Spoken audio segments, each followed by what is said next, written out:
सुल्तान ने जो योगदान दिया,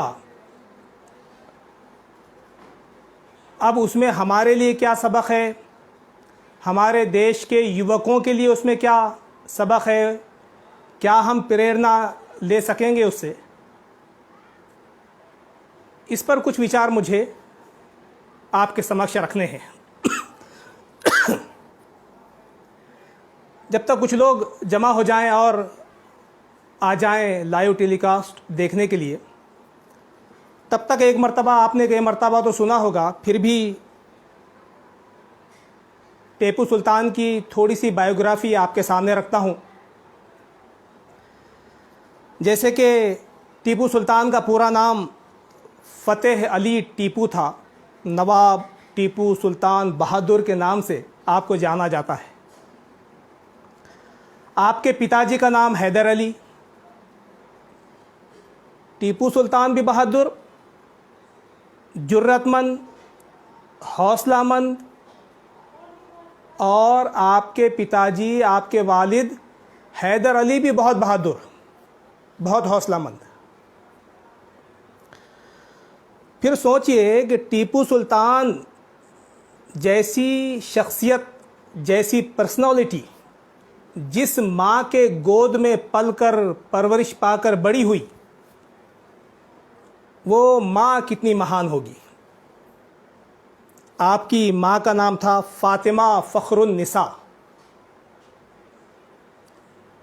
और आज हमारे समाज को ऐसी ही माँओं की ज़रूरत है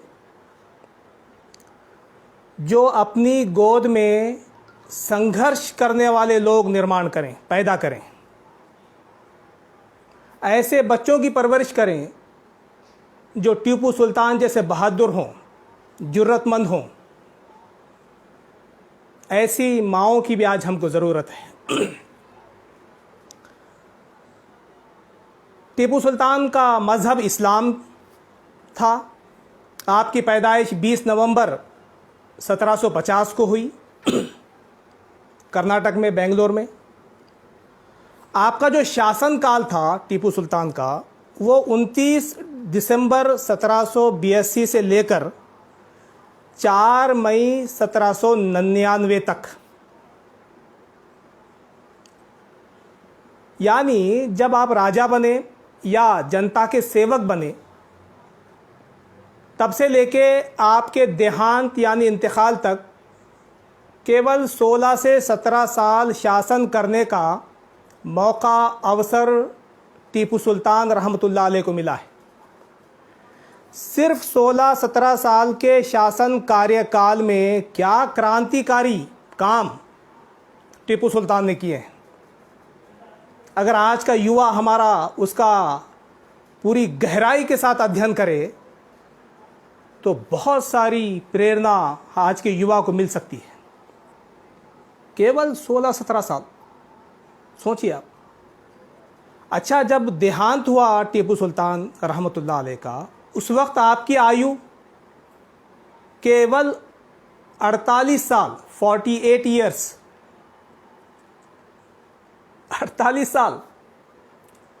48 साल की आयु में, जो लगभग युवाओं की आयु है, समझ लीजिए, बहुत बूढ़ा नहीं होता है आदमी 48 साल में, और 16 से 17 साल का कार्यकाल केवल, इसमें इतने बड़े बड़े कारनामे टीपू सुल्तान ने जो है तो अंजाम दिए हैं। तो बहरहाल आपका देहांत 4 मई को 1799 को हुआ। आपकी जो ताजपोशी है वो 29 दिसंबर 1782 को हुई थी, और आपको श्रीरंगपट्टनम कर्नाटक में दफन किया गया। ये थोड़ा बायोग्राफिकल इंट्रोडक्शन मैंने टीपू सुल्तान रहमतुल्लाह अलैह का आपके सामने रखा है। अब आइए आते हैं हम असल विषय की ओर।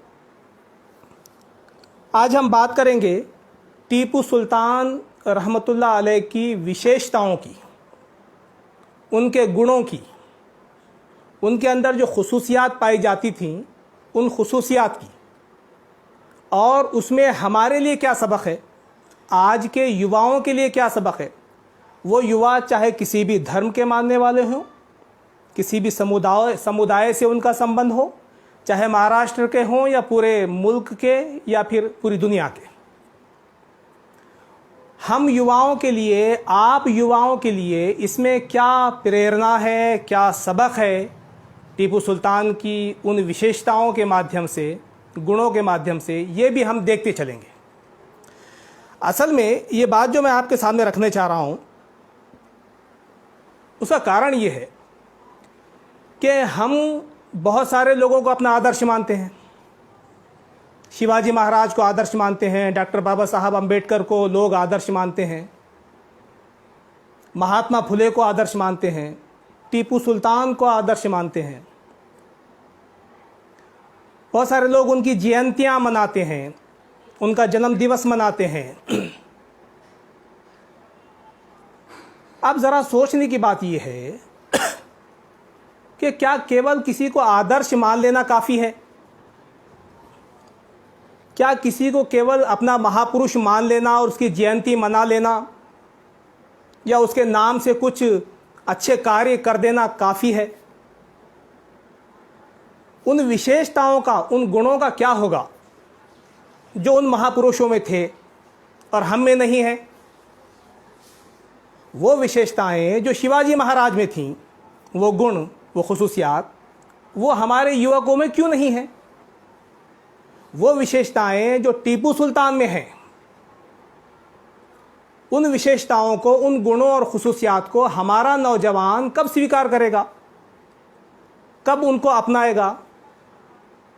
तो मेरा बोलने का कारण या मकसद ये है कि हम किसी को केवल आदर्श मान लेंगे तो ये काफ़ी नहीं है। इसके लिए बहुत ज़रूरी है कि आप उन महापुरुषों की जो खुसूसियात, गुण और विशेषताएं हैं, उनका अंगीकार करें, आप उनको अपनाएं। तभी तो आज आदर्श व्यक्ति पैदा होंगे टीपू सुल्तान जैसे। उन आदर्श व्यक्तियों के माध्यम से आदर्श समाज निर्माण होगा, और आदर्श समाज निर्माण होगा तो फिर आदर्श देश निर्माण होगा। इसके लिए बहुत ज़रूरी है कि जो विशेषताएं आज मैं आपके समक्ष रखने जा रहा हूं, उनमें हम अपना जायज़ा भी लेंगे कि हमारे युवकों में क्या वो विशेषताएं हैं और वो उसको निर्माण करने के लिए क्या प्रयत्न कर रहे हैं। इसकी भी हम कोशिश करते रहेंगे साथ साथ। देखिए, सबसे बुनियादी जो विशेषता और गुण था टीपू सुल्तान का, वो एक ज्ञानी और शिक्षित इंसान थे। वो ज्ञानी व्यक्ति थे, अज्ञानी नहीं थे। वो शिक्षित थे, वो अशिक्षित नहीं थे। और जो ज्ञानी व्यक्ति होगा, जो शिक्षित व्यक्ति होगा, वही जो है समाज में क्रांति ला सकता है, वही समाज सुधार के काम कर सकता है, वही कुशलता के साथ राज्य को चला सकता है। अज्ञानी अगर होंगे आप, अशिक्षित अगर होंगे आप, तो अज्ञानी और अशिक्षित अनएजुकेटेड लोगों से समाज में कभी कोई इनकलाब, कभी कोई क्रांति नहीं आती, वो ला ही नहीं सकते। तो इसलिए ये गुण हमें अपने अंदर लाना होगा। मैं अपने युवाओं से पूछना चाहता हूं कि हम में से कितने लोग ज्ञान प्राप्त करने की कोशिश कर रहे हैं? हम में से कितने लोग शिक्षा की तरफ उतना ध्यान दे रहे हैं जितना देने की ज़रूरत है? तो ये गुण हमें अपने अंदर निर्माण करना होगा। शिक्षा के ऊपर और भी कुछ बातें मैं आगे चलकर आपके समक्ष रखूँगा। फिर देखिए कि टीपू सुल्तान एक अच्छे सिपह सालार होने के साथ साथ एक समाज सुधारक भी थे। हम देखते हैं कि बहुत सारे लोग अच्छे सिपह सालार हैं, अच्छी हुकूमत तो करते हैं, लेकिन समाज सुधार में उनका कोई कंट्रीब्यूशन नहीं होता। लेकिन बहुत कम लोग ऐसे होते हैं जिसमें बहुत सारे गुण एक साथ जमा हो जाते हैं। टीपू सुल्तान ऐसे व्यक्ति हैं कि जिसमें बहुत सारे गुण एक साथ जमा हो गए। तो वो अच्छे सिपह सालार भी थे, बहुत अच्छे समाज सुधारक भी थे, और ख़ास बात यह है कि टीपू सुल्तान पढ़े लिखे भी थे और दीनदार भी थे, शिक्षित भी थे और उनके अंदर नैतिकता भी थी। मैं ये मुद्दा इसलिए रख रहा हूँ कि लोग समझते हैं कि अगर कोई दीनदार है, नैतिकता का पालन करता है, तो वो अनपढ़ रहेगा, या जो अनपढ़ है वो जो है तो दीनदार नहीं हो सकता। ऐसा नहीं। तो पढ़ा लिखा होना और साथ में नैतिकता का पालन करने वाला व्यक्ति अगर है, ये दोनों बातों का अगर संगम हो जाए, पढ़ाई, एजुकेशन और नैतिकता, दीनदारी, तो ऐसे व्यक्ति समाज में बहुत बड़ी क्रांति ला सकते हैं। और ऐसे लोगों के कारण ही समाज में सुधार आ सकता है, क्रांति आ सकती है। एक आदमी बहुत पढ़ा लिखा है, लेकिन अगर उसके अंदर अखलाक नहीं है, अच्छा किरदार नहीं है, उसके अंदर नैतिकता नहीं है, दीनदारी नहीं है, तो वो समाज को नुकसान पहुंचाएगा। और ऐसा दीनदार जो अज्ञानी है, जिसके पास ज्ञान नहीं है, तो वो भी समाज को नुकसान पहुंचाएगा। तो टीपू सुल्तान के इस गुण को हमें अपने अंदर निर्माण करने का प्रयत्न करना चाहिए। फिर टीपू सुल्तान नमाज की बहुत पाबंदी करते थे और कुरान पाक की तिलावत करना, कुरान पठन करना उनको बहुत पसंद था। देखिए, नमाज, एक मुस्लिम अगर नमाजी है तो वो समाज का वफादार रहेगा, क्योंकि वो अल्लाह का वफादार तो है, अपने निर्मिक और अपने ईश्वर का वफादार है। उसने सबूत दे दिया, नमाज पढ़ रहा है 5 समय की। तो ऐसा नमाजी व्यक्ति अपने समाज का वफादार रहेगा, अपने देश का वफादार रहेगा, अपने राज्य का वफादार रहेगा, और वो सबकी चिंता करेगा। नमाज वो गुण पैदा करती है। वो सबके साथ सद्भावना के साथ रहना चाहेगा, वो सबके साथ भाईचारे के साथ रहना चाहेगा, वो सबकी खैर ख्वाही चाहेगा, सबकी भलाई चाहेगा। और ये गुण टीपू सुल्तान में था, और ये गुण हमें अपने युवकों में निर्माण करना है। फिर आप देखिए कि टीपू सुल्तान रहमतुल्लाह अलैह कुरान बहुत पढ़ते थे, रोज़ाना कुरान पढ़ते थे, उसको समझते थे। तो फिर क्या होता था उसके कारण? कुरान जो लोग पढ़ते हैं, असल में कुरान सिखाता है कि तुम्हारा सबका निर्मिक ईश्वर प्रभु केवल एक है, और उसके माध्यम से सारे लोगों में एकता की भावना निर्माण होती है। कुरान सिखाता है कि तुम्हारे माता और पिता एक हैं, तुम एक माता और पिता की संतान हो, आदम और हव्वा। इसके नाते से तुम सब भाई भाई हो। जब कुरान कोई पढ़ता है और जब ये विचार उसके जहन में आते हैं कि सारे एक माता पिता की संतान हैं, सारे मेरे भाई भाई हैं, सब एक फैमिली के लोग हैं हम, चाहे उनके धर्म अलग हों, चाहे उनकी जात अलग हो, चाहे वो किसी और समुदाय से संबंध रखते हों, लेकिन है तो एक माता पिता की संतान, एक आदम और हव्वा की संतान। तो इसके नतीजे में सारे इंसानों के साथ एक प्रेम भाव, एक सद्भाव, एक भाईचारा ये निर्माण हो जाता है। तो कुरान पढ़ने से ये खूबियाँ, ये विशेषताएं हमारे अंदर निर्माण होती हैं। कुरान एक जो है तो ब्रदरहुड पैदा करता है, एक भाईचारा पैदा करता है। केवल महाराष्ट्र के हद तक नहीं, केवल देश के हद तक नहीं, बल्कि यूनिवर्सल ब्रदरहुड, आलमी भाईचारा। सारे मेरे भाई हैं, सारे लोग मेरे भाई, हम सब एक माता पिता की संतान हैं। टीपू सुल्तान में ये गुण कैसे पैदा हुआ था? टीपू सुल्तान जो सबको साथ लेकर चलते थे, सबके साथ समानता का व्यवहार करते थे, उनके अंदर ये गुण पैदा ही हुआ कुरान की तिलावत या उसको पठन करने की वजह से।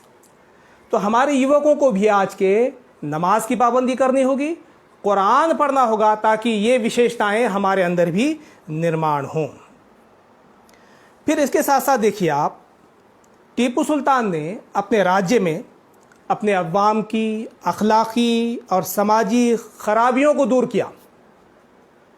अपने अवाम को, अपनी जनता को नैतिकता सिखाई, और समाज में जितनी भी खराबियां थीं उन सब को दूर करने का पूरा प्रयत्न टीपू सुल्तान करते हुए हमको नज़र आते हैं। मिसाल के तौर पर शराब और नशा पैदा करने वाली सारी चीज़ों पर हज़रत टीपू सुल्तान ने बैन लगा दिया था, पाबंदी। टीपू सुल्तान का राज्य वो राज्य था कि जिनके शासनकाल में शराब पर पाबंदी थी, नशे की सारी चीज़ों पर पाबंदी थी। और क्यों थी? इसलिए थी कि शराब ये जो है एक ऐसा काम है, ऐसा कार्य है कि उसके माध्यम से समाज में बहुत सारी खराबियां पैदा होती हैं। समाज पर बैन, शराब पर बैन लगाए बगैर, शराब पर और नशे की चीज़ों पर पाबंदी लगाए बगैर कोई समाज सुधार का काम नहीं किया जा सकता। समाज का विकास नहीं हो सकता, समाज और देश उन्नति नहीं कर सकता। जिस समाज में शराब पी जाती है, जिस समाज में गांजा, अफीम, ड्रग्स और दूसरे जो पदार्थ हैं वो नशे के लिए इस्तेमाल किए जाते हैं, तो ऐसा समाज कैसे तरक्की करेगा? ऐसा समाज कैसे विकास करेगा? टीपू सुल्तान को इस बात का आभास था और ख़ुद प्रेषित मोहम्मद सल्लल्लाहु अलैहि वसल्लम ने ये बात कही थी कि शराब या नशा ये हर अपराध या पापों की जननी है। अपराध निकलते ही हैं शराबी मुआशरे और समाज के माध्यम से। अपराध किस मुआशरे में बढ़ते हैं? उस मुआशरे में बढ़ते हैं जहां शराब बहुत ज़्यादा पी जाती है, जहां शराब के अड्डे चलते हैं, जहां अफीम, गांजा और ड्रग्स के मोहल्ले मोहल्ले अड्डे चलाए जाते हैं। ड्रग्स माफिया हमारे नौजवानों को जो है तो कैप्चर करती हैं और उनके माध्यम से फिर समाज को नुकसान पहुंचाने की कोशिशें करती हैं। तो ये बहुत अहम कदम था टीपू सुल्तान का। यहाँ तक हमको पढ़ने को मिलता है कि अगर कोई शराब बेचता हुआ पाया जाता टीपू सुल्तान के राज्य में तो उसके हाथ काट दिए जाते। अगर कोई दूसरी नशीली चीज़ों को बेचता हुआ मिलता तो उस पर सख्त उसको सज़ा दी जाती थी, उस पर जुर्माना लगाया जाता था। फिर ये भी मिलता है कि शराब के क्या क्या नुकसानात हैं, शराब और नशा करने से क्या क्या नुकसान होते हैं, इसकी एक लिस्ट टीपू सुल्तान ने समाज के अंदर जारी कराई थी कि देखो शराब से बचो, शराब से ये और ये और ये नुकसान है। ये भी हमको जो है तो देखने को मिलता है। फिर जब आपके अधिकारियों ने शराब बंदी के बाद, नशा बंदी के बाद थोड़ी सी तवज्जो दिलाई टीपू सुल्तान को कि शराब की पाबंदी के वजह से और नशे पर पाबंदी के कारण हमारा ख़जाना भर नहीं रहा है, ये चीज़ें बेची नहीं जा रही हैं, उससे इनकम नहीं हो रहा है, ख़जाना खाली हो रहा है। आज का अगर कोई लीडर होता, आज का अगर कोई शासक होता, हुक्मरान होता, तो कहता कि खोल दो सारे जो है शराब के अड्डों को, खोल दो सारी शराब की दुकानों को, भरो हमारे ख़जाने। लेकिन टीपू सुल्तान ने क्या जवाब दिया? टीपू सुल्तान ने कहा कि मेरा ख़जाना खाली हो जाए ये मुझे बर्दाश्त है, लेकिन शराब और नशे के कारण मेरी जनता का स्वास्थ्य बर्बाद हो जाए ये मुझे बर्दाश्त नहीं। कोई बात नहीं, हुआ तो हुआ खाली ख़जाना। जनता से प्यार इसको कहते हैं, देश से या राज्य से मोहब्बत इसको कहते हैं। ये कैसी मोहब्बत है देश से? ये कैसी देशभक्ति और देश प्रेम होगा कि लोग शराब पी रहे हैं, गांजा पी रहे हैं, अफीम पी रहे हैं, हमारी युवा पीढ़ी नशे में बर्बाद हो रही है, आपको कोई चिंता नहीं, आपको कोई चिंता नहीं, और आप लाइसेंस पर लाइसेंस दिए जा रहे हैं शराब के अड्डों के। तो ये कैसा देश प्रेम है भाई? ये कौन सी देशभक्ति है? कि हमें अपने देशवासियों से ही प्यार नहीं है? अगर हमें अपने देशवासियों से प्यार है, अपनी जनता से प्यार है, तो शराब के अड्डे बंद हो जाते, ये सारे नशे की चीज़ें बंद हो जाती। लेकिन हम देख रहे हैं कि लॉकडाउन जैसे सीज़न में जब सारे लोग परेशान थे, सब पाबंदी थी, सारे धार्मिक स्थल, मस्जिद, मंदिर इत्यादि बंद थे, उस वक्त भी आपने शराब के अड्डों को खोलने की परमिशन दी थी, शराब की दुकानों को खोलने की परमिशन दी। यानी कि हमको अपनी जनता या अपने देशवासियों के स्वास्थ्य से, उनकी सेहत से कोई लेना देना नहीं है। हमें इनकम आता रहे, हमारे राज्य को इनकम मिलता रहे, हमारा ख़जाना भरता रहे। लेकिन टीपू सुल्तान की सोच ऐसी नहीं थी। उन्होंने पूरी पाबंदी लगा दी, यहाँ तक कि लोगों को जो है तो सजाएं दी। ये था एक अहम चीज़। अब मैं अपने युवाओं से पूछना चाहता हूँ इस मौके पे थोड़ा रुक कर, जो लोग देख रहे हैं या बाद में देखेंगे। टीपू सुल्तान हमारे आदर्श हैं, शिवाजी महाराज हमारे आदर्श हैं। टीपू सुल्तान ने तो पाबंदी लगा दी थी शराब पर, नशे पर। तो वो लोग जो नशा करते हैं, खुदा ना खास्ता अगर किसी को नशे की आदत है, शराब की आदत है, तो उनको टीपू सुल्तान जैसे लोगों को अपना आदर्श बनाने का कोई हक नहीं है। उनको शिवाजी महाराज को अपना आदर्श बनाने का कोई हक नहीं है, कोई अधिकार नहीं। शराब भी पीते हैं, नशा भी करते हैं और इन महापुरुषों को अपना आदर्श मानते हैं। ये तो दोगली पॉलिसी हो जाएगी। अब मैं ये रिक्वेस्ट करूँगा इस पॉइंट पर कि हमको नशा मुक्त होना पड़ेगा।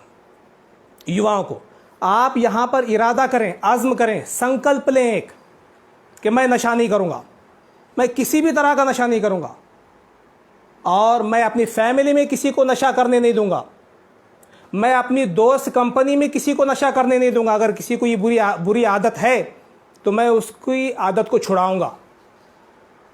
हम एक नशा मुक्त फैमिली, नशा मुक्त मोहल्ला, नशा मुक्त समाज, राज्य, देश निर्माण करना चाहते हैं। तो आपको योगदान देना पड़ेगा इसके लिए, आपको आगे आना पड़ेगा इसके लिए, खुद भी बचना पड़ेगा। इवन मैं तो ये कहता हूँ कि गुटखा, तंबाकू जो हमारी सेहत के लिए बहुत ख़राब है, ये गुटखा और तंबाकू ये भी छोड़ना पड़ेगा। और मैं बताऊँ आपको एक बात, जो लोग नशा करते हैं या जो लोग इस तरह की आदतों का शिकार है, ग़ुलाम, ये कभी क्रांति नहीं ला सकते, ये कभी समाज सुधार का काम नहीं कर सकते, ये कभी कोई इनकलाब नहीं ला सकते। ये नशा करने वाले लोग चाहे वो मामूली नशा क्यों ना हो, क्योंकि मैंने देखा है कि बीड़ी, गुटखा, तंबाकू का नशा करते करते करते नौजवानों ने फिर अफीम, ड्रग्स और शराब पीना शुरू कर दी। भाई हम ऐसी चीज़ इस्तेमाल ही क्यों करते हैं जो हमारे स्वास्थ्य के लिए या जो हमारे सेहत के लिए बुरी है। हमारे ईश्वर, हमारे अल्लाह ने इसे सख्त मना किया है कि ऐसी कोई चीज़ मत खाओ, ऐसी कोई चीज़ मत पियो, ऐसी कोई चीज़ उपयोग में मत लाओ जिससे आपका स्वास्थ्य खराब हो। आज हमको मजबूत युवाओं की ज़रूरत है, ताकतवर युवाओं की ज़रूरत है और नशे में लिप्त युवा मजबूत नहीं रह सकते। वो कोई समाज में वो कोई व्यवस्था परिवर्तन का काम, वो कोई निज़ाम ज़िंदगी को बदल नहीं सकते, वो कुछ नहीं कर सकते। तो मेरी विनती रहेगी इस पॉइंट पर कि हमको खुद को भी नशा मुक्त होना है और सारे समाज को भी हमको नशा मुक्त करना है। फिर इसके साथ साथ दूसरा काम जो टीपू सुल्तान ने किया, उनके इतिहास में जो मिलता है, वो उस समय शादी ब्याह के मौके पर जो फजूल रसूमात हुआ करती थी, शादी ब्याह के अवसर पर जो गलत काम हुआ करते थे, फजूल काम हुआ करते थे, उसकी इस्लाह टीपू सुल्तान ने की। वो बंद करा दी आपने। जैसे शराब को बंद करा दिया, वैसे शादी ब्याह के अवसर पर होने वाली सारे जो है तो बुरे कार्यों को, रसूम और रिवाजात को, रीति रिवाजों को टीपू सुल्तान ने बैन कर दिया। दहेज का लेन देन, हुंडे का लेन देन, बेटी के ऊपर बहुत ज़्यादा बोझ डालना, ये वो चीज़ें हैं जो समाज में भी थी, आज के समाज में भी हैं। टीपू सुल्तान अपने समाज का कितना ख्याल रखते थे, इस पर थोड़ा सा आप ध्यान दीजिए कि महिलाओं के संबंध में ये अत्याचार है। हुंडा महिलाओं पर अत्याचार है, दहेज का लेन देन महिलाओं पर अत्याचार है, समाज पर अत्याचार है। इस अत्याचार को भी बंद होना चाहिए। टीपू सुल्तान ने बंद किया, हम कब करेंगे?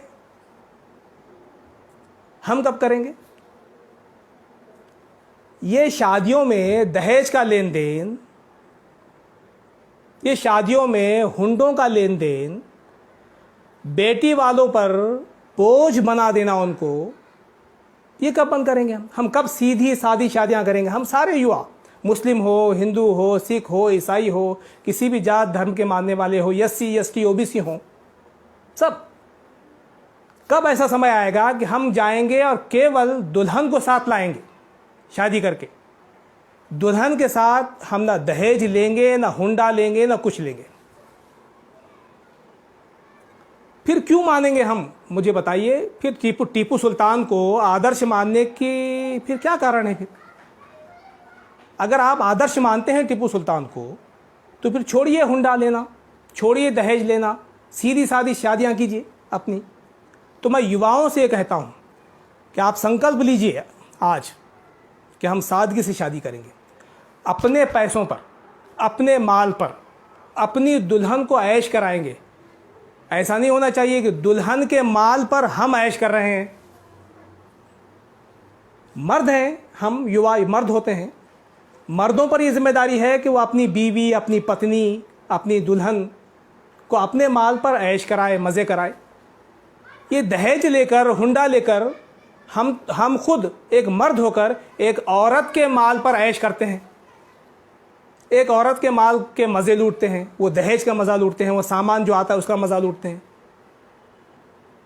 तो ये हमारी गैरत के ख़िलाफ़ है, ये हमारी गरिमा के विरोध में है, यह आपको समझना होगा। तो छोड़ देंगे हम बिना दहेज की शादी करेंगे, बिना हुंडे की शादी करेंगे। अगर हम शिवाजी महाराज को, अगर हम टीपू सुल्तान को अगर आप आदर्श मानते हैं तो ये संकल्प आपको लेना होगा। ठीक। फिर इसके बाद देखिए, आगे बढ़ते हैं हम। टीपू सुल्तान की एक विशेषता ये थी कि आप सच्चे मुसलमान थे, और हम सबको, विशेषकर हमारे मुस्लिम युवकों को सच्चा मुसलमान बनना है। सच्चा मुसलमान का अर्थ क्या है? सच्चा मुसलमान बनने का अर्थ यह है कि सच्चा मुसलमान कभी भी सांप्रदायिक नहीं हो सकता, मुतासिब नहीं हो सकता। एक सच्चा मुसलमान कभी भी जातिवादी नहीं हो सकता। एक सच्चा मुसलमान कभी भी किसी से जात की बुनियाद पर, किसी के धर्म की बुनियाद पर, किसी की विचारधारा की बुनियाद पर किसी से नफरत नहीं कर सकता। एक सच्चा मुसलमान सबका भला चाहता है, भलाई चाहता है, सबको साथ लेकर चलता है, सबसे मोहब्बत करता है, सबसे मोहब्बत करता है। तो ये विशेषता टीपू सुल्तान में थी। टीपू सुल्तान रहमतुल्लाह अलैह धर्म सहिष्णु राजा थे। वो सर्वधर्म सद्भाव की प्रेरणा को, संकल्पना को लेकर चलते थे। वो सांप्रदायिक नहीं थे, वो जातिवादी नहीं थे। इतिहासकार, जो सच्चे इतिहासकार हैं, वो इस बात का प्रमाण देंगे। झूठे इतिहासकार तो बहुत झूठ फैला रहे हैं, लेकिन जो सच्चे इतिहासकार हैं वो इस बात को का प्रमाण देंगे कि टीपू सुल्तान ये मुतासिब व्यक्तिमत्व नहीं थे, जातिवादी या सांप्रदायिक नहीं थे। यही वजह थी, यही तो कारण था कि टीपू सुल्तान की फ़ौज में हिंदू फौजी भी थे और आपके राज्य की जो पोस्ट थी, बड़े बड़े ओहदे थे, उन बड़े बड़े ओहदों पर भी हिंदू समाज के लोग, ब्राह्मण समाज के लोग थे। अगर टीपू सुल्तान हिंदू विरोधी होते तो उनकी फ़ौज में हिंदू समाज के लोग क्या कर रहे थे? फिर उनके बड़े बड़े ओहदों पर राज्यों के हिंदू समाज या ब्राह्मण समाज के लोग क्या कर रहे थे? फिर यही प्रमाण है इस बात का कि टीपू सुल्तान जो है ये हिंदू विरोधी नहीं थे। ऐसा ही अपप्रचार शिवाजी महाराज के संबंध में किया गया और कहा गया कि शिवाजी महाराज ये मुसलमानों के विरोध में थे। इतिहासकारों ने ये साबित करके दिखाया कि शिवाजी महाराज की फ़ौज में जब मुस्लिम फ़ौजी थे, शिवाजी महाराज के वज़ीरों में जब मुस्लिम लोग थे, अंग रक्षकों में तक मुस्लिम समाज के लोग थे, तो शिवाजी महाराज मुस्लिम विरोधी कैसे? और भी बहुत सारे प्रमाण हैं। तो शिवाजी महाराज के ताल्लुक से जैसे अपप्रचार किया गया कि वो मुस्लिम विरोधी थे, ये झूठ है। उसी तरह से टीपू सुल्तान के ताल्लुक से जो अपप्रचार किया जा रहा है कि वो हिंदू विरोधी थे, ब्राह्मण विरोधी थे, हत्यारे थे, तो ये भी झूठ है और अपप्रचार है। ये सारे इतिहासकार, जो सच्चे इतिहासकार हैं, इस बात को मानेंगे। तो ये गुण भी हमारे अंदर, विशेषकर टीपू सुल्तान का हमारे अंदर निर्माण होना चाहिए। हम भी सांप्रदायिकता से हमारा दूर दूर तक का ताल्लुक, संबंध नहीं होना चाहिए, जातिवाद से हमारा संबंध नहीं होना चाहिए।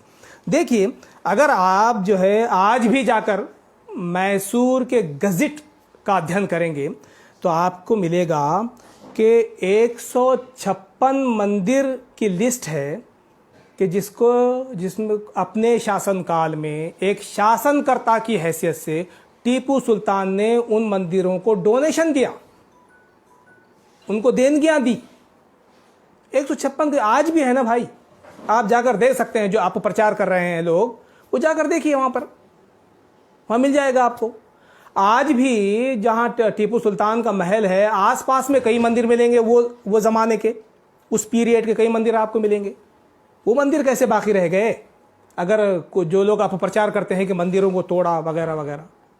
तो ये सब झूठा प्रचार है, इसको बहरहाल समझने की ज़रूरत है। खुद महात्मा गांधी ये कहा करते थे टीपू सुल्तान के ताल्लुक से किताबों में प्रमाण के साथ ये बात मौजूद है कि टीपू सुल्तान एक धर्मनिरपेक्ष राजा थे। उन्होंने कहा कि अंग्रेज़ों ने बदनाम किया टीपू सुल्तान को, क्योंकि अंग्रेज़ों के सबसे ज़्यादा दांत खट्टे करने वाले टीपू सुल्तान थे। अंग्रेज़ टीपू सुल्तान को कैसे छोड़ते? वो आदमी जो सबसे बड़ी रुकावट था भारत को गुलाम बनाने के रास्ते में, अंग्रेज़ों की सबसे बड़ी रुकावट उस काल में टीपू सुल्तान थे, तो उनको छोड़ते क्या वो? उन्होंने, उसमें से कुछ लोगों ने, सभी ने तो नहीं, उनका झूठा इतिहास लोगों के सामने रखा। महात्मा गांधी कहते हैं कि उनको जो है तो बदनाम किया गया, ये कहकर बदनाम किया गया कि वो हिंदू विरोधी थे, ये कहकर बदनाम किया गया कि वो हत्यारे थे, ये कहकर बदनाम किया गया कि वो ज़बरदस्ती धर्म परिवर्तन कराते थे। लाखों लोगों का उन्होंने ज़बरदस्ती धर्म परिवर्तन कराया। मैंने शुरू में कहा कि टीपू सुल्तान एक सच्चे मुसलमान थे, नमाजी थे, कुरान का पठन रोज़ करते थे, और इस्लाम में किसी का भी ज़बरदस्ती धर्म परिवर्तन करना महापाप है, निषिद्ध है, हराम है। ईश्वर ने, अल्लाह ने सख्त मना किया है कि किसी को भी आप ज़बरदस्ती धर्म परिवर्तन आप नहीं करा सकते। तो टीपू सुल्तान से तो ये तवक्को, ये आशा ही नहीं की जा सकती थी कि ये ऐसा गलत काम वो करेंगे, ऐसा नहीं होता था। तो बहरहाल इस बात को भी हमको समझने की ज़रूरत है कि ये सारा झूठा प्रचार है और इस झूठे प्रचार से हमको बचना चाहिए। इसके अलावा देखिए, आइए कुछ और बातें मैं आपके सामने रखता हूँ। टीपू सुल्तान ने अपने शासन का जो नाम रखा था, मुमलिकत का जो नाम रखा था, वो रखा था मुमलिकत खुदादाद। उनके शासन का नाम मुमलिकत खुदादाद, यानी ऐसा शासन, ऐसा राज्य जहाँ किसी के साथ नाइंसाफ़ी नहीं होगी, ऐसा राज्य जहाँ किसी निर्दोष की हत्या नहीं की जाएगी, ऐसा राज्य जहाँ सबके साथ समानता का बर्ताव किया जाएगा, ऐसा राज्य जहाँ सब धर्मों को साथ लेकर चला जाएगा, किसी के साथ नाइंसाफ़ी, अन्याय नहीं होगा, जहाँ अमन होगा, जहाँ शांति होगी, ऐसे राज्य को कहते हैं हम मुमलिकत खुदादाद। और यही नाम टीपू सुल्तान ने अपने राज्य का रखा था। फिर आइए आगे बढ़ते हैं हम कि हुक्मरान होने के बावजूद भी, इतने बड़े शासक होने के बावजूद भी, टीपू सुल्तान हमेशा अपने आप को एक आम आदमी समझते थे। आप उनकी हिस्ट्री देखिए, उन्होंने कभी अपने आप को शासक नहीं किया, कहा, समझा, और उसके नाते कभी गुरूर, तकब्बुर और गर्व नहीं किया। शासक जब जो अपने आप को समझता है कि सारे लोग मेरे गुलाम हैं, सारे लोग मेरे गुलाम हैं, मैं शासक हूं, तो उसके अंदर गर्व आ जाता है और वो लोगों को गुलाम समझता है, उन पर अत्याचार करता है, जुल्म करता है, जैसा कि आजकल हम देख रहे हैं। लेकिन वो आम आदमी अपने आप को समझते थे। हमारा भी ये मामला होना चाहिए, हमारे युवकों का, हमारे नेताओं का, चाहे हम किसी भी पार्टी के बड़े से बड़े नेता हों या किसी भी संगठन के हम बड़े से बड़े ओहदेदार हों, मैं कोई अध्यक्ष हो, कोई उपाध्यक्ष हो, कोई सेक्रेटरी हो किसी न किसी संगठन का या सियासी पार्टी का या सामाजिक पार्टी का, लेकिन हमेशा अपने आप को आम इंसान समझिए, हमेशा अपने आप को आम इंसान समझिए, शासक मत समझिए, सेवक समझिए अपने आप को। और ये खूबी, ये विशेषता टीपू सुल्तान की हम सबको अपने अंदर पैदा करनी चाहिए। फिर देखिए आप कि ज़ाहिरी दिखावा टीपू सुल्तान में नहीं था, दिखावे से बहुत परहेज करते थे आप। आज हमारा क्या हाल है दिखावे के संबंध में, हमारे नेताओं का क्या हाल है, हमारे युवाओं का क्या हाल है, कैसा दिखावा वो करते हैं। तो इससे भी बहरहाल हमको बचने की ज़रूरत है। ज़मीन पर खद्दर बिछाकर सो जाते थे टीपू सुल्तान। आप बहुत इजी सुन लिए और मैंने बहुत इजी बोल दिया। ज़मीन पर खद्दर बिछाकर सोना, वो व्यक्ति जिसका नाम सुनते ही उसके दुश्मनों यानी अंग्रेज़ों के पैर थर थर कांपने लगते थे, वो व्यक्ति ज़मीन पर, वो राजा ज़मीन पर खद्दर बिछाकर सोता है। अपने आप को आम आदमी समझता है। ये विशेषता किसी को राजा बनाती है, ये विशेषता किसी का आदर्श बनाती है, एक आदर्श पुरुष बनाती है। तो ये विशेषता हमको अपने अंदर पैदा करनी होगी। हम आम आदमी बनकर रहें, जनता के सेवक बनकर रहें हम, तो इसके माध्यम से हम सही समाज सुधार और सही सामाजिक क्रांति ला सकते हैं। फिर थोड़ा और आगे बढ़ते हैं। देखिए, टीपू सुल्तान ने किसानों के लिए भी बहुत काम किया। ज़मींदारी सिस्टम को समाप्त किया, उसके कारण काश्तकारों को बहुत फ़ायदा हुआ। एक बहुत डिटेल जो है इसके ऊपर कि किसानों के लिए, काश्तकारों के लिए हमारे टीपू सुल्तान ने कौन कौन सी नीतियां अपनाई अपने राज्य के अंदर। बस एक बात कहूँगा कि ऐसी व्यवस्था निर्माण की थी टीपू सुल्तान ने कि उनके राज्य का, उनके काल का किसान उससे खुश था, उसकी समस्याओं का समाधान हुआ था। आज जो व्यवस्था हमने अपनाई है उसमें किसान आत्महत्या करने पर मजबूर है। टीपू सुल्तान को बदनाम करने वालों से मैं ये सवाल करना चाहता हूँ, भाई अगर तुम कम से कम अपने देश से मोहब्बत करते हो, किसानों से मोहब्बत करते हो, तो ऐसी नीतियाँ, ऐसी व्यवस्था क्यों निर्माण नहीं करते कि जिसमें हमारी महिलाएं सुरक्षित हो जाए, हमारा युवा सुरक्षित हो जाए, जिसमें हमारा किसान भाई सुरक्षित हो जाए, उसको आत्महत्या करने की नौबत ना आए। तुमको अगर समझ में नहीं आ रहा है तो क्यों नहीं एक मर्तबा तुम टीपू सुल्तान की हिस्ट्री पढ़ लो, टीपू सुल्तान के राज्य का, उनकी नीतियों का, उनकी आर्थिक नीतियों का एक अध्ययन कर लो कम से कम। हो सकता है कि उसके कारण कुछ ऐसी व्यवस्था, ऐसी पॉलिसीज़ हम अपने देश में, अपने राज्य में लेकर आ सकें कि जिसके कारण फिर किसानों को आत्महत्या करने की नौबत ना आए। तो टीपू सुल्तान की ये एक विशेषता रही है। फिर इसी के साथ साथ टीपू सुल्तान ने इस बात का प्रयत्न किया कि हर चीज़ मेरे राज्य में निर्माण हो, मुझे किसी पर निर्भर होने की नौबत ना आए। एक शब्द याद आया होगा आपको, आत्मनिर्भर। आत्मनिर्भर किसे कहते हैं, इसको सही तौर पर समझना है तो टीपू सुल्तान के काल को जाकर देखिए, टीपू सुल्तान के राज्य की नीतियों को जाकर देखिए। टीपू सुल्तान ने सच में आत्मनिर्भर बनकर बताया, यहां तक कि इस उद्देश्य को प्राप्त करने के लिए कि सारी चीजें मेरे राज्य में बननी चाहिए, मुझे किसी और पर निर्भर होने की नौबत ना आए। उन्होंने कई कारखाने अपने राज्यों में कायम किए, जंगी हथियार तक उनके राज्य में बनते थे। इस तरह की आत्मनिर्भरता उन्होंने पैदा की। यहाँ तक हिस्ट्री में बात मिलती है कि पहला बैंक टीपू सुल्तान ने अपने राज्य में स्थापित करके दिखाया। जहाँ तक हम शिक्षा की बात करते हैं, ज्ञान की बात करते हैं, एक बहुत अच्छी बात इस मौके पर मैं अपने युवाओं को, चाहे वो किसी भी धर्म के संबंध रखते हों, उनको बताना चाहता हूँ। देखिए, टीपू सुल्तान एक राजा होकर कई ज़बानें जानते थे।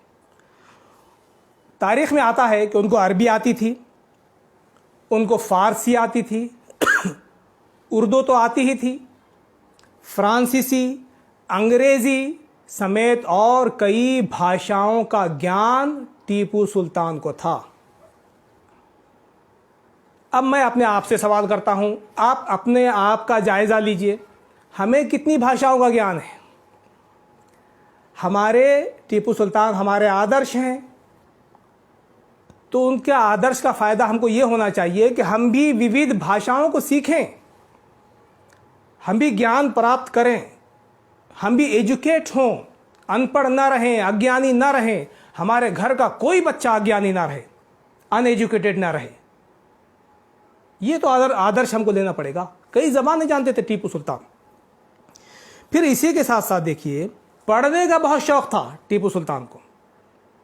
और आपको मालूम है, टीपू सुल्तान की निजी लाइब्रेरी थी, वाचनालय, और कहा जाता है कि टीपू सुल्तान की लाइब्रेरी में 2000 के आसपास किताबें थीं। 2000 किताबें। अब आइए, मैं पूछना चाहूँगा, हम कितना पढ़ते हैं? हमारे युवा क्या किताबें पढ़ते हैं?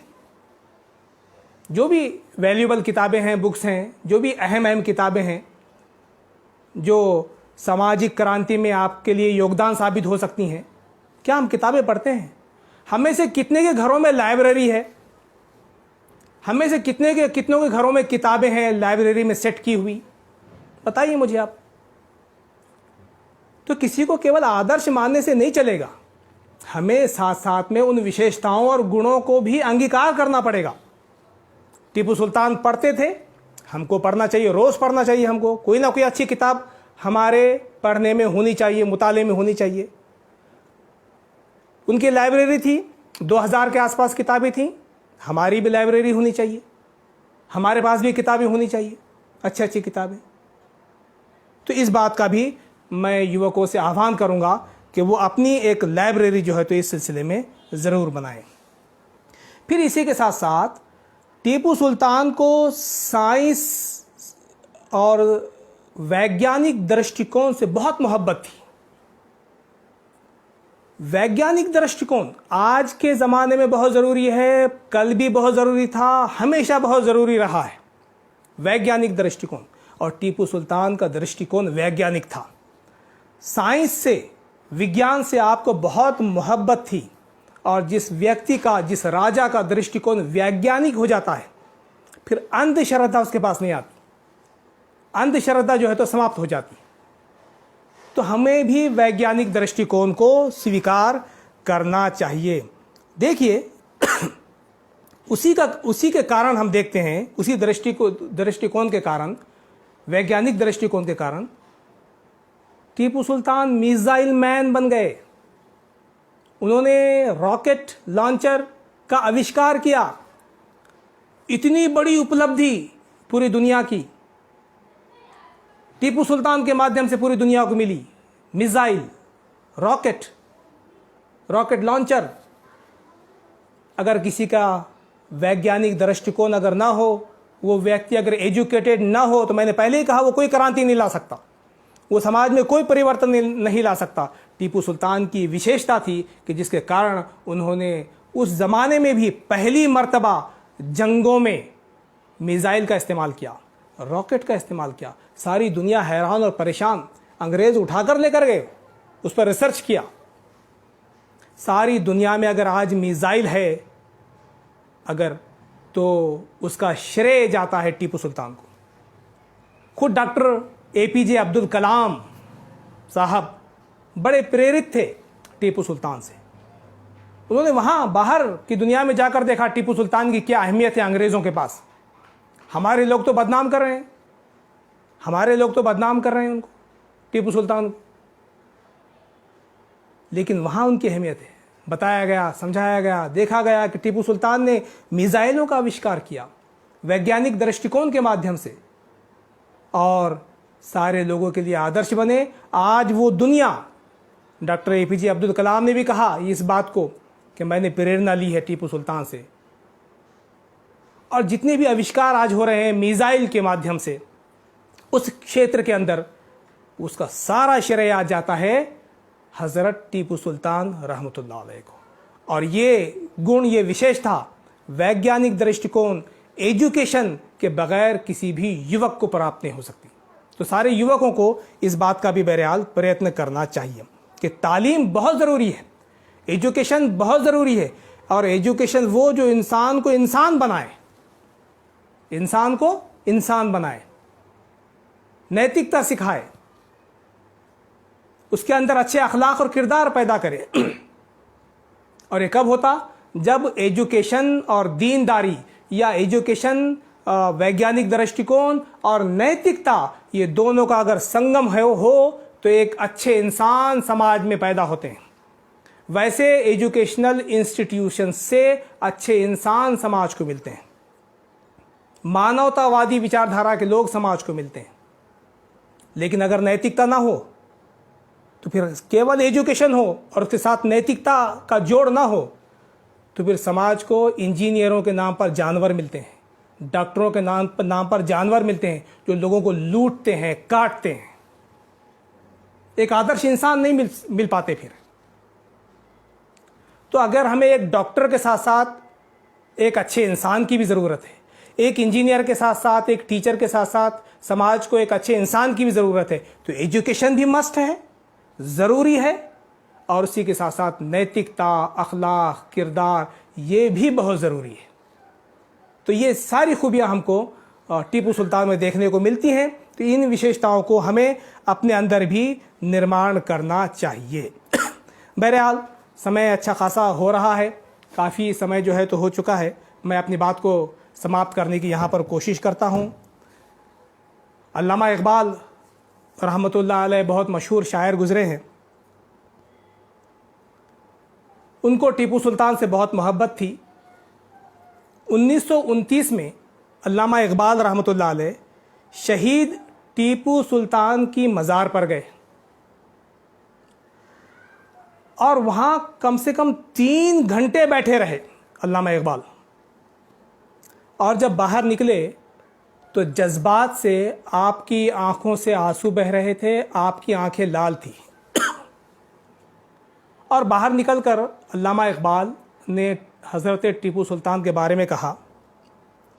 वो कहते हैं कि टीपू की अज़मत को तारीख़, इतिहास कभी भूल नहीं सकता।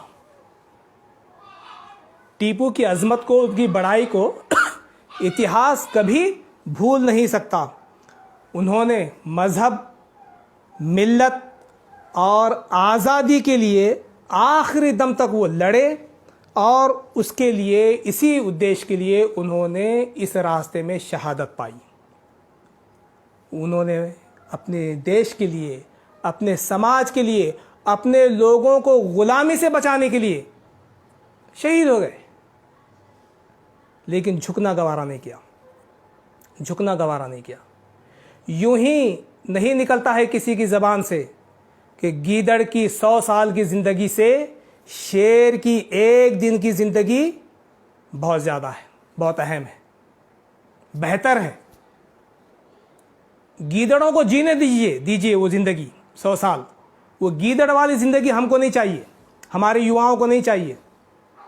वो गीदड़ वाली ज़िंदगी हमको नहीं चाहिए, हमको शेर की ज़िंदगी चाहिए, हमको शेर की ज़िंदगी चाहिए।